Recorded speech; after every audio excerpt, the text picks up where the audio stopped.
Hi everyone, Vicky here. Hope you're doing well. So this is a video of a batch maker that I've been doing, which creates these two cards. I've done 10 in total, so 5 of each. So I'm just going to show you how I made one of each, and then obviously my finished line. I have everything batch made ahead, so I've created my card blanks. I've cut the squares from the patterned paper. This is actually from a couple of sheets of 12 by 12. Which is this Crafter's Companion birthday party paper. I just picked a couple of patterns from there that I really liked and were quite neutral. And then I also used, believe it or not, the Flipping Awesome die set. So I used the banner and also just the stitched square from there. Just showing you which one that one is, to create the white banner for the writing and also the squares that are on the tops of the cards. And then I used a Lawn Fawn Really High Five, just a happy birthday from there. It's one of my favourite happy birthday stamps. I use it a lot. And then I also used My Favourite Things stamp set to do my little balloons. These are also from the same paper pad, and I just used the Party Animals by My Favourite Things. I just used the corresponding dies. There's one of the balloon on its own, so I just cut all my little balloons out from my paper using those. This video is going to be just in real time. These are quite quick and simple cards to make, and I did want to show you the process to show that you can do quite a few cards and get, everything sorted without taking too much time. As I say, the prep work took more of the time, but it was quite therapeutic to just slice all my paper one size, all my card blanks.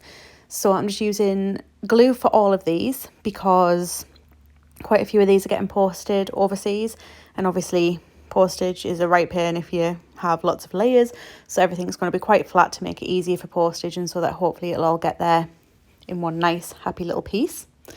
So all I've done is taken my 5.5 by 4.25 card blank, and then all these little pieces of paper are cut to 4 by 5.25, so there's 1/8 of an inch border around on each one, and all I'm doing is just pop in a nice amount of glue because I don't like it when things don't have plenty of glue on.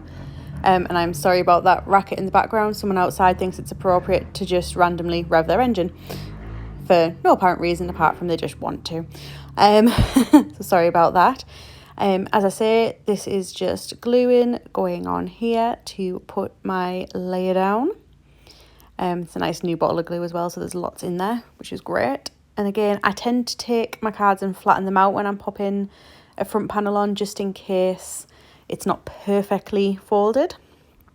I don't want any of the back of the card to affect my lining up and make me think I've lined it up when I haven't actually lined it up. I did end up pretty covered in glue by the time I'd finished this, I'm not going to lie. Kitchen roll just to clean some of that glue off.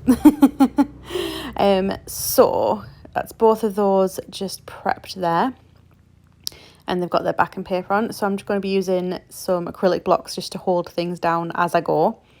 So my little birthday banners, I just used a Lawn Fawn black ink as well, just to stamp those as well, because I forgot to mention before. So I'm just going to pop plenty of glue on there. It's easier to line up on this gingham paper, purely because obviously it does have lines on, so I can just line it up with the lines to make sure it's nice and straight.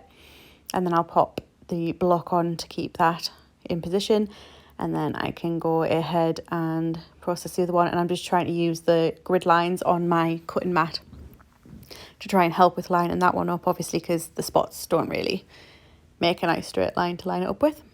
So I'm just going to get that one pretty centered in there, and obviously using wet glue there is that little bit of wiggle room as well if I need to be, which is very helpful. I did debate putting the squares on square and flush to the card, so like that. I did decide to show you, but I decided that I quite like the idea of them being in diamonds, just to add a bit of difference in, so it wasn't too straight. Again, I'm using the pattern just to make sure the top and the bottom are lined up so that my diamond's nice and straight. And again, the yellow one becomes the great fun for that, because I have to try and just eyeball it. So if the yellow ones are slightly off kilter, that'll just be because my eyeballing wasn't as good as it could have been. But just again, plenty of glue on the back of that, trying not to get any behind where the stitching is, because it does sometimes come through and I don't want it to cause problems. They all do end up ever so slightly at different heights on these cards, but they're all pretty accurate, pretty much the same, because obviously I did eyeball 10 of them, so it roughly worked out where I wanted it to be. And then next, last but not least, is just popping on my little balloons, which I do like. Obviously, again, this is with glue.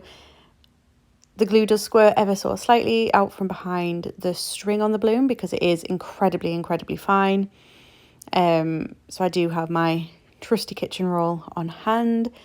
All the balloons are at ever so slightly different angles. Just when I put it on, I just kind of decided how I liked it.